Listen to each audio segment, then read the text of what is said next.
మా ఛానల్లో వీడియోస్ కానీ మీకు నచ్చినట్లయితే please like, share and subscribe. మా మూవీ టాక్స్ ఛానల్ సబ్స్క్రైబ్ చేసుకుని మీ టైం సేవ్ చేసుకోండి. ఇలాంటి నాన్ స్పాయిలర్ రివ్యూస్ కోసం మా ఛానల్ ని ఫాలో అవ్వండి.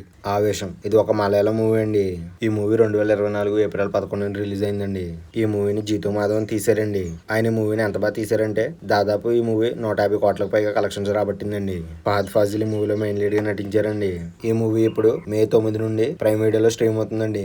ఇక ఈ మూవీ స్టోరీ విషయానికి వస్తే కేరళ నుంచి వచ్చిన ముగ్గురు ఫ్రెండ్స్ వాళ్ళ సీనియర్స్ ని రెచ్చగొట్టడం వల్ల వాళ్ళ లైఫ్ ఎలా చేంజ్ అయింది అనేది మూవీ అండి. ఈ మూవీ చాలా క్యారెక్టర్ డెప్త్ ఉన్న ఫిల్మ్ అండి. ఎందుకంటే త్రూ అవుట్ ద మూవీ మన లాస్ట్ వరకు కనెక్ట్ అయ్యి ఉంటామండి. ఈ మూవీ చూస్తున్నంత సేపు ఈ టెంప్లెట్ లో ఉన్న ఏ మూవీ కూడా మనకు గుర్తుకు రాదండి. డైరెక్టర్ జీతూ మాధవన్ ఈ మూవీని చాలా జాగ్రత్తగా తీసారని అర్థమవుతుందండి. మూవీ అయితే చాలా బాగుంది, తప్పకుండా చూడండి. అలాగే మా ఛానల్లో వీడియోస్ ని మీ ఫ్రెండ్స్ అండ్ ఫ్యామిలీకి షేర్ చేయండి. అలాగే కామెంట్ చేయడం మాత్రం మర్చిపోకండి. Take care and bye bye.